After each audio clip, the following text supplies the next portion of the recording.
મારું કનેક્ટ થઈ ગયું. નેક્સ્ટ બીજી જે મહત્વની બાબત હતી કે આપ જોઈ શકો છો કે જે જિલ્લાઓમાં આપણે સર્વે સારા પ્રમાણમાં થયું છે પણ અપ્રુવલ નથી થયું. નવસારી આપ જુઓ છો કે નિયરેસ્ટ ટુ 50% સુધી સર્વેની કામગીરી થઈ છે પણ અપ્રુવલ ફક્ત 8 થી 8.5% જ થયું છે. એટલે આપને વિનંતી નવસારી ડિસ્ટ્રિક્ટમાંથી જે પણ અધિકારી છે કે તમે આગામી 2-3 દિવસમાં તમામ તલાટી કમ મંત્રીશ્રીને સૂચના આપો જેથી આ કામગીરી આપણે અપ્રુવલ પૂર્ણ કરીએ અને જે તે સર્વેને ચૂકવણું કરીએ. એઝ વેલ એઝ ભરૂચમાં પણ 56% કામગીરી થઈ છે, ત્યાં પણ 8% જ અપ્રુવલ થયેલું છે. ગાંધીનગર કામગીરી ઓછી છે. ગીર સોમનાથ પંચમહાલ જિલ્લામાં 36% કામગીરી થઈ છે. પંચમહાલ જિલ્લામાંથી કંઈક તાલુકા વિકાસ અધિકારી બધા ઉપસ્થિત છે. આપને વિનંતી આ અપ્રુવલની કામગીરી તાકીદે આપ તલાટી કમ મંત્રીશ્રીની બેઠક બોલાવીને આ કામગીરી પૂર્ણ કરાવશો. એ વારંવાર પંચમહાલ જિલ્લામાંથી રજૂઆત આવતી હોય છે કે અમુક તાલુકાઓમાં અપ્રુવલની કામગીરી ધીમી થાય છે, તો એ આપની કક્ષાએ પૂર્ણ કરવામાં આવે. સુરત 43% આપના ત્યાંથી સર્વે થયો છે, એમાં 21% હજુ પણ તમારે ત્યાં 22% જેવું અપ્રુવલ પેન્ડિંગ છે. અમદાવાદ 34%ની સામે 26%. એઝ વેલ અધર બધા ડિસ્ટ્રિક્ટમાં પણ નિયરેસ્ટ અબાઉટ 50%થી નીચે તમે જોઈ શકો છો. આ સીટમાં 30% ઓછી કામગીરી થયેલી છે. નેક્સ્ટ એ જ રીતે આપ જોવો છો કે આ દરેક જિલ્લામાં મોર દેન 40% થી લઈને 48%, ક્યાંક 20%, પણ અપ્રુવલની કામગીરી હજુ પણ 60%ની નીચે છે, 40%થી 60%. હવે આ જ્યાં સુધી આપની કક્ષાએથી તલાટી કમ મંત્રીશ્રી અપ્રૂવ નહીં કરે ત્યાં સુધી જે તે સર્વેને ચૂકવણું નહીં થાય. એટલે આપને ખાસ વિનંતી કે જ્યારે અપ્રુવલ કરે ત્યારે ડેટા થોડો તલાટી કમ મંત્રીશ્રી દ્વારા જોવામાં આવે. નેક્સ્ટ ઓનવર્ડ ભારત સરકારની નવી ગાઈડલાઈન આવે છે કે DCS as well as farmer રજિસ્ટ્રીમાં અપ્રુવલ માટે હવે વેબ પોર્ટલની જગ્યાએ મોબાઈલ એપથી પણ કરવાનું આવશે. એને માટેની પણ ટ્રેનિંગ આજે અમે આપને આપીએ છીએ. એઝ વેલ એઝ એનું પ્રેઝન્ટેશન પણ અમે ગ્રુપમાં મૂકશું અને આપને એક લેખિત બંને દરેક જિલ્લાના કલેક્ટરશ્રી અને જિલ્લા વિકાસ અધિકારીને અમે પત્રથી પણ જાણ કરીએ છીએ. ભારત સરકારશ્રીને એક પત્રની રાહ છીએ. એ પત્ર આવે એટલે ઇમિડિયેટલી અમે નીચે જાણ કરશું. નેક્સ્ટ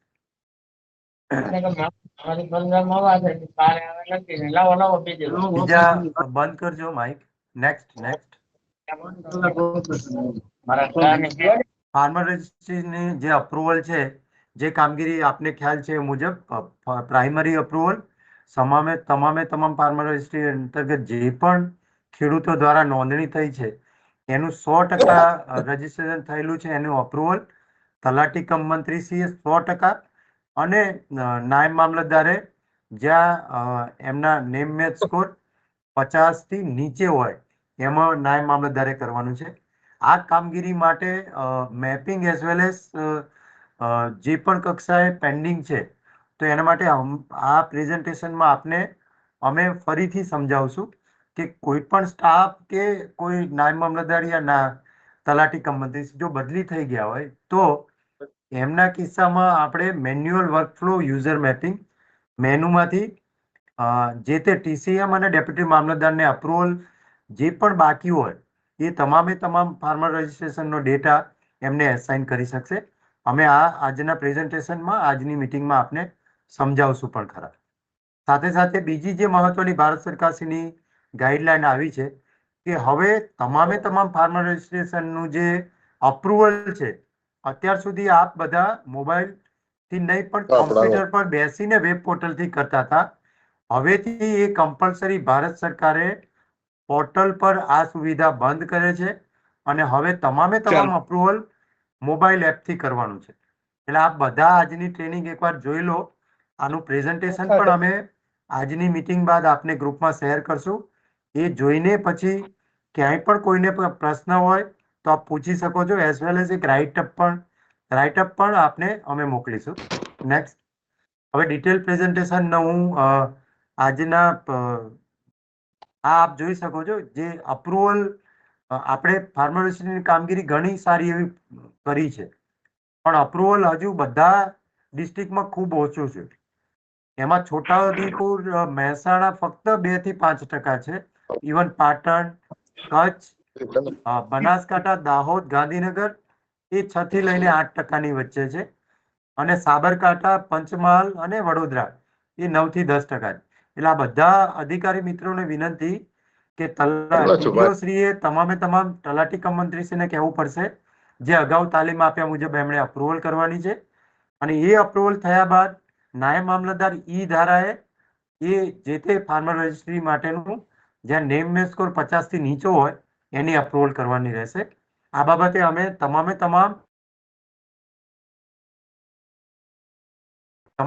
એડિશનલ કલેક્ટરશ્રીઓને પણ અમે સૂચના આપેલી છે. અને એ મુજબ આપને નીચે સુધી પર્કોલેટ પણ કર્યું હશે.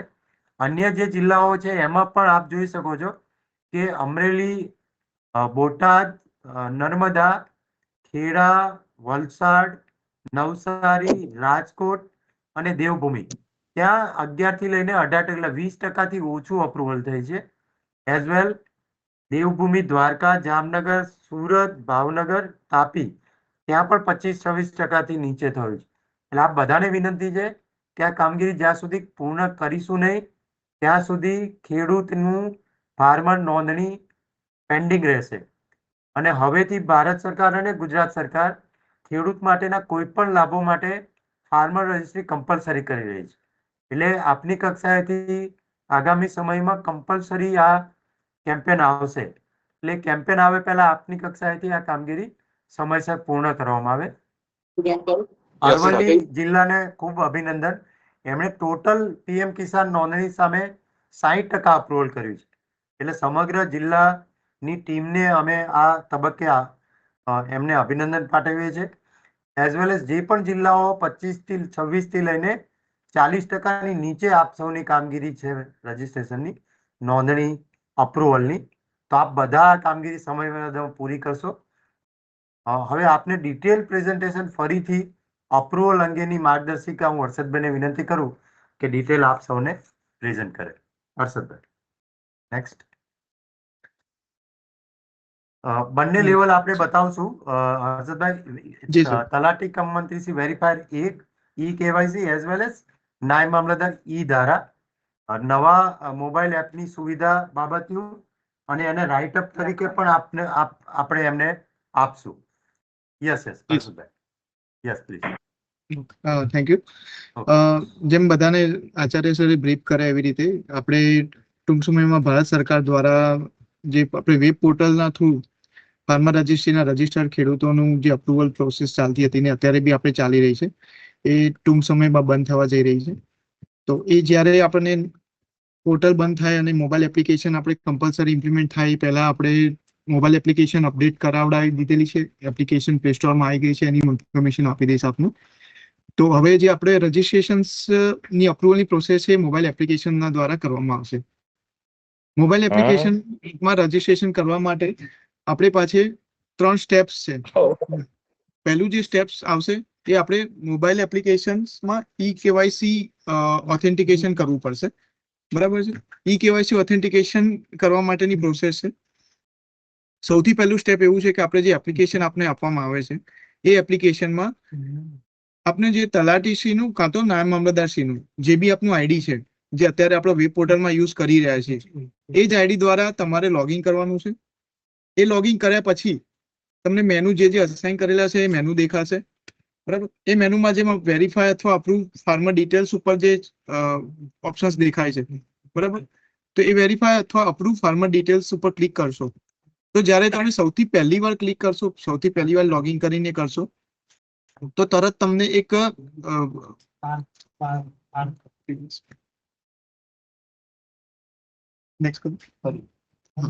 તો તમને તરત એક પોપઅપ આવશે કે your e KYC registration is pending. એનો મતલબ છે કે આપણે જે ઈ કેવાયસી જે ઓથેન્ટિકેશન છે તમારું એઝ એ અપ્રુવલ તરીકેનું, એ હજુ પેન્ડિંગ છે. તો એના ઉપર જ્યારે તમે રજિસ્ટ્રેશન ઉપર ક્લિક કરવાનું રહેશે. રજિસ્ટ્રેશન ઉપર ક્લિક કર્યા પછી જે આપણું આધારમાં જેમ ઈ કેવાયસી કરીએ છીએ આપણે દરેક ખેડૂતોને, એવી રીતે એક ફેસ ઓથેન્ટિકેશન અથવા મોબાઈલ ઓટીપી દ્વારા ઓથેન્ટિકેશન કરવાનું આવશે. તો આ સમયે દરેક વખત દરેકને એક વિનંતી છે કે ખાસ ધ્યાન રાખજો કે જે તે તલાટી કમ મંત્રીશ્રી અથવા તો નાયબ મામલતદારશ્રી જેનું આઈડી છે, જેને એ આઈડીમાં એમનું નામ અસાઇન કરેલું છે, એ જ વ્યક્તિએ એનું પોતાનું આધાર એન્ટર કરવાનું છે અને એને પછી ઓથેન્ટિકેટ કરવાનું છે. એક વખત આધાર નંબર એન્ટર કરશો પછી સબમિટ કરશો ત્યારે તમને નેક્સ્ટ સ્ક્રીન દેખાશે, જેના ઉપર તમારું ઓથેન્ટિકેશન કરવાનું રહેશે.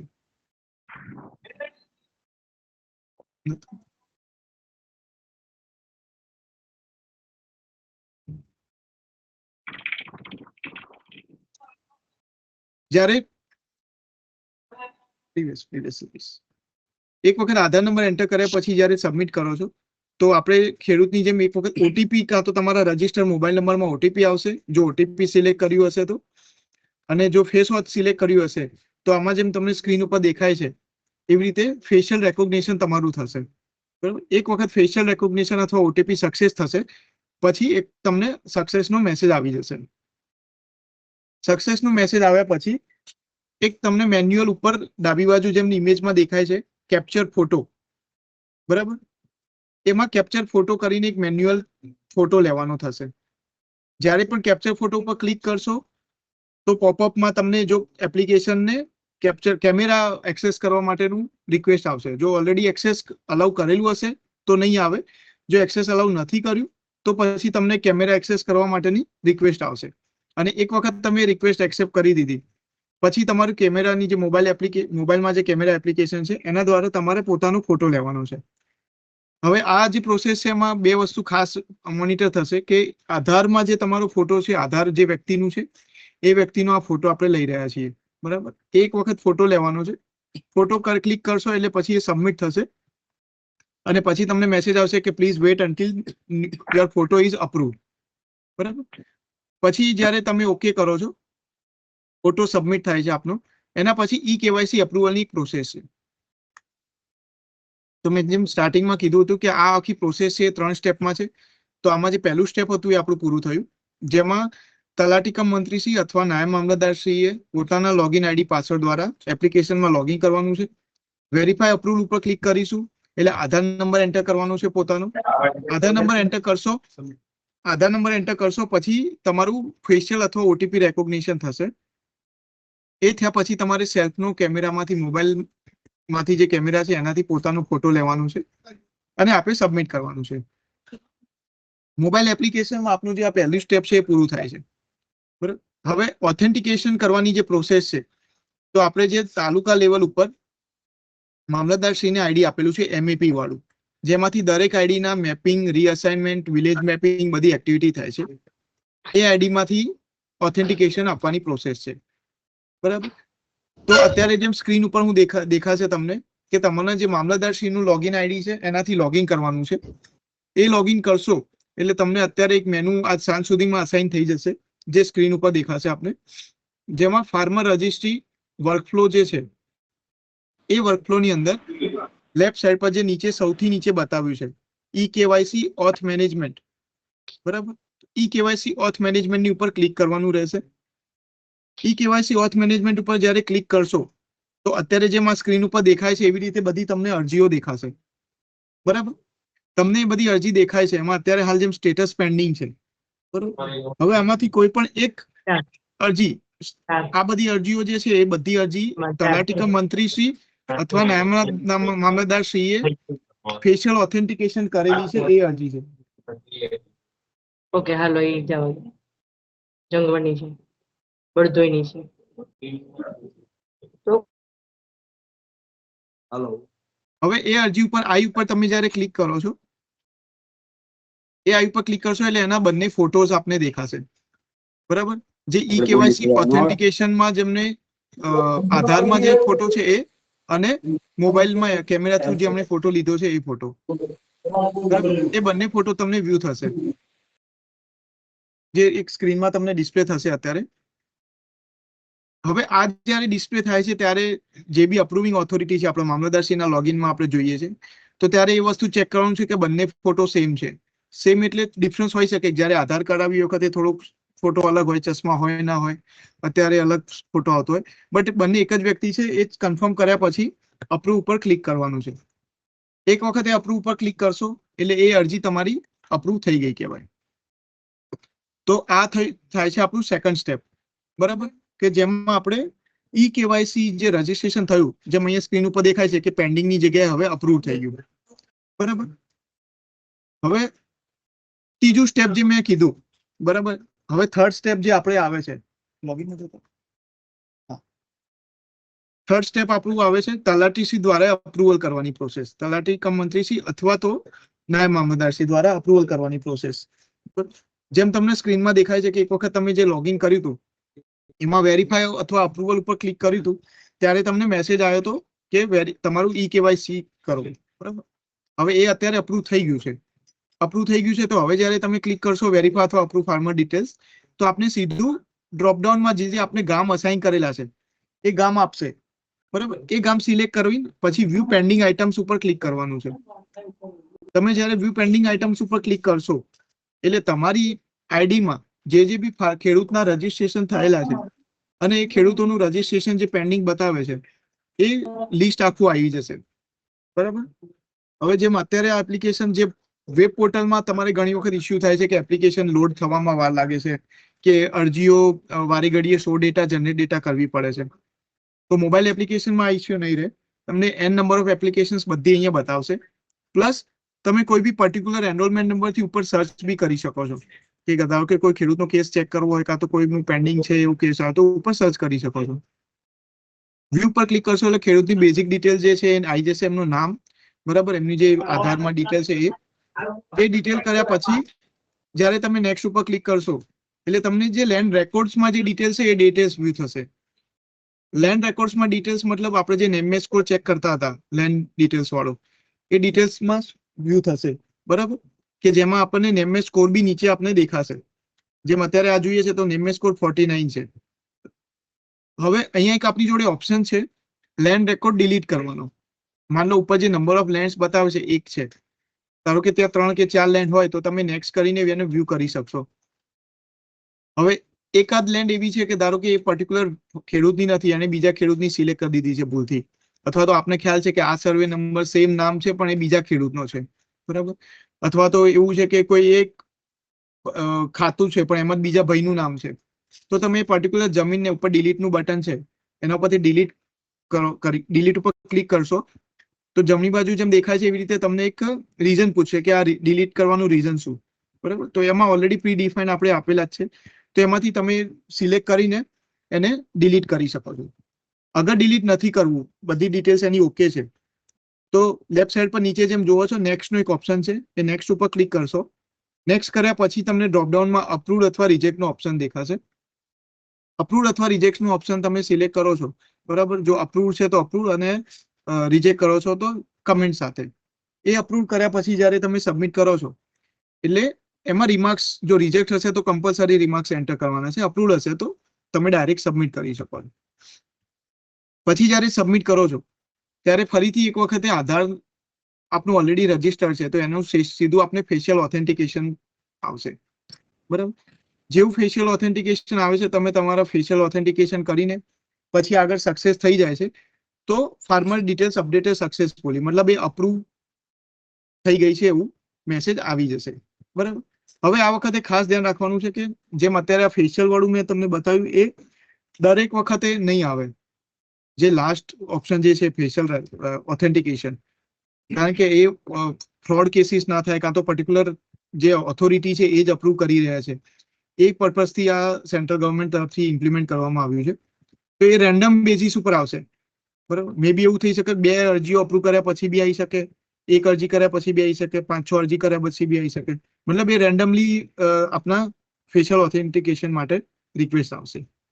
આ જ પ્રોસેસ, સિમિલર પ્રોસેસ જે અમે તલાટી કમ મંત્રીશ્રીની બતાવી એ જ પ્રોસેસ આપણે નાયબ મામલતદારશ્રી માટે પણ ઇમ્પ્લિમેન્ટ થાય છે. જ્યારે નાયબ મામલતદારશ્રી પોતાના લોગિનથી એપ્લિકેશનમાં આઈડી પાસવર્ડથી લોગિન કરશે એમને પણ આ જ રીતે ઈ કેવાયસી ઓથેન્ટિકેશન કરવાની પ્રોસેસ થશે. મામલતદારશ્રી લેવલનું જે આઈડી છે એમાંથી ઓથેન્ટિકેશન અપ્રૂવ અથવા રિજેક્ટ થશે. એ અપ્રૂવ થઈ ગયા બાદ તેઓ પોતાના આઈડીમાં જે 50થી ઓછા નેમ સ્કોર છે એવા રજીસ્ટ્રેશનને મોબાઈલ એપ્લિકેશન દ્વારા અપ્રૂવ કાં તો રિજેક્ટ કરી શકશે, બરાબર. તો આ જે આપણે નવી એપ્લિકેશન્સ આવી રહી છે બરાબર, એ જ એપ્લિકેશનનું એક વોકથ્રુ હતું કે અપ્રુવલની પ્રોસેસ આપણે કેવી રીતે કરીશું. પોર્ટલ માં જેમ કરી રહ્યા છે એ જ હિસાબની પ્રોસેસ છે, ઉલટાની ઇઝી પ્રોસેસ છે. બરાબર, એ પ્રોસેસમાં આપણે ઘણો બધો સમય બચશે અને ઓન ધ ગો જ્યારે તમે કોઈ પણ મુવમેન્ટમાં હોય તો પણ આ વસ્તુ તમે ઇમ્પ્લિમેન્ટ મતલબ અપ્રુવ અને રિજેક્ટની પ્રોસેસ કરી શકો છો. એના માટે પર્ટિક્યુલર સિસ્ટમ પર બેસીને એની પ્રોસેસ કરવી જરૂરી નથી. આના માટેની જે એપ્લિકેશન છે, જે અત્યારે હાલ આપણે ફાર્મર રજિસ્ટ્રી ઓપરેટર કરીને જે એપ્લિકેશન છે, એ જ એપ્લિકેશનમાં ઇમ્પ્લિમેન્ટ થવાનું છે. આજે સાંજે જ્યારે મેન્યુ અસાઇન થઈ જશે મામલતદારશ્રીને, એના પછી મતલબ કાલ સવારથી તમે એ એપ્લિકેશનનો ઉપયોગ કરી શકો છો. તો દરેકને વિનંતી કરીશ કે તમે એપ્લિકેશનનું રિક્વેસ્ટ પ્રોસેસ આપ સ્ટાર્ટ કરી દેજો, પ્રોસેસ કરવાની, જેનાથી આપણે કાલ સવારથી એનો ઉપયોગ ચાલુ કરી દેજો. તો તેથી તમને કંઈ બી એમાં ઇસ્યુ કે કંઈ બી તકલીફ આવશે તો એનું આપણે સોલ્યુશન લાવી શકીએ આપણે વેબ પોર્ટલ બંધ થયા પહેલા, અને પેરેલલ આપને સપોર્ટ મળી શકે.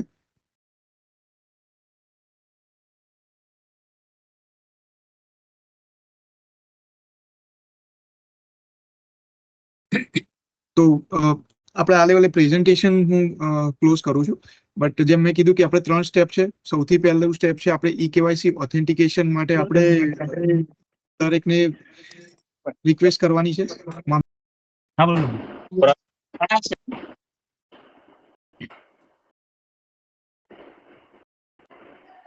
હેલો.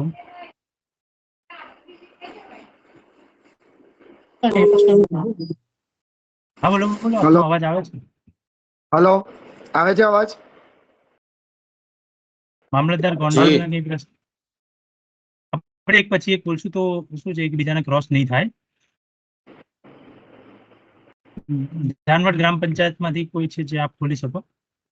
હા સાહેબ, એવું કહેતો તલાટીના આઈડી ની અંદર નામની અંદર સ્કોર 50 થી નીચો હોય તો એ કોણ આપશે? આગળ શું કાર્યવાહી કરવાની? મોસ્ટ ઓફ 40 અથવા 49 સ્કોર આવે છે. એટલે એમ નહીં, તમારે ફાર્મર રજિસ્ટ્રી માટે કોઈ પણ સ્કોર આવતો હોય, 0 હોય કે 0 100 હોય, તમારે ખાલી એને ચેક કરવાનું છે કે જેને રજીસ્ટ્રેશન કર્યું છે એ બરાબર છે કે નહીં. બરાબર, તમને લાગે કે ભાઈ આ કમ્પ્લીટ છે તો તમારે એપ્રુવ કરવાનું છે. 10 છે એ કદાચ એવું હોઈ શકે કે ભાઈ જમીનમાં જે નામ છે અથવા આધારમાં નામ છે એમાં ચેન્જ હોય, પણ માણસ એનો એ હોય એટલે ફાર્મર એના હોય તો તમે એને એપ્રુવ કરી શકો છો. તો સ્કોર જોવાનું જ નથી. સ્કોર તમને ઇન્ડિકેટ કરવા માટે છે કે ભાઈ માની લો કે 100% સ્કોર મેચ છે એટલે તમે રિલેક્સ થોડા એને એપ્રુવ કરી શકો. ઓછો સ્કોર હોય તો તમારે ધ્યાનથી એને જોવાનું છે. એટલે જ આપણે 2 લેવલ ઉપર ચેકિંગ રાખ્યું છે. નથી જોવાનું કે એવું નથી હોય. જોવાનું એટલે જે ઓછો સ્કોર છે એટલે નામ જુદું જ છે આખું. પોર્ટલ તમને ખાલી ઇન્ડિકેટ કરે છે કે ભાઈ આ વસ્તુ આ છે. તમારે એમાં ચેક તો કરવાનું જ છે, પણ તમને 10 થી ઓછો સ્કોર છે, 20 થી ઓછો, એટલે એમાં કમ્પલસરી વધારે ચેક કરવાનું છે, કારણ કે કશું જ મેચ નહીં થતું. કદાચ એવું હોય બની શકે કે ભાઈ કોઈ લેડીઝના નામનું હોય, બરાબર, તો અત્યારે એના મેરેજ થઈ ગયા હોય તો એના હસબન્ડનું નામ આધાર કાર્ડમાં હોય, જમીનમાં એના પિતાનું નામ ચાલતું હોય, આવા કિસ્સાઓમાં સ્કોર ઓછો હોઈ શકે. તો એમાં તમારે એક વખત કન્ફર્મ કરવાનું થાય કે આ એ જ છે ને બંને વ્યક્તિ. હવે એ તો 0 હોય તો બી એને કરવાનું જ છે. શાસ્ત્રી ના હોય એટલે તો આપણે કઈ રીતે વેરીફાઈ કરવું? શાસ્ત્રી ના હોય એટલે આધાર કાર્ડમાં એન્ટ્રી કરાવીને જતા રહે હોય. સાસરીમાં હોય, આધાર કાર્ડમાં નામ બરાબર છે, પણ તમે તમારા ગામમાં એના ફાધરને એને તો ઓળખતા હોય ને. એટલે જ આપણે તલાટીને આપેલું છે. ગામમાં જમીન છે, છોકરી ત્યાંની છે તો હોઈ શકે ને.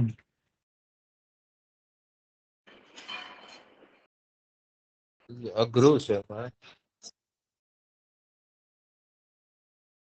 3 ગામ વિચારમાં નથી દેખાડતા. એટલે અમે અગાઉ બી કઈ. હલો, હા. રાજકોટ જિલ્લાનો વિછા તાલુકા, એમાં 3 ગામ છે ને જતન તાલુકામાં દેખાડે છે, વિછામાં નથી હજી આયા. એટલે આમાં એવું છે, આપણું જે પોર્ટલ ચાલે છે LGD કોડ ઉપર ચાલે છે, બરાબર. આપણે રેવન્યુ રેકર્ડ ચેન્જ થઈ ગયું હશે, પણ કલેક્ટરે જે આદેશથી તાલુકા ચેન્જ કર્યા હશે એના આધારે તમારે તાલુકામાંથી કલેક્ટરમાં એક આદેશ કરાવી દેવાનો, બે આ ગામ ચેન્જ થયા છે તો અમને LGD કોડમાં ચેન્જ કરી આપો. એટલે કલેક્ટરની દરખાસ્ત રેવન્યુ ડિપાર્ટમેન્ટમાં જશે. રેવન્યુ ડિપાર્ટમેન્ટ વાળા આપણો જે LGD કોડ છે એ ચેન્જ કરી અને બીજા તાલુકામાં કરી આપશે, એટલે આપણા ડેટા દેખાઈ જશે.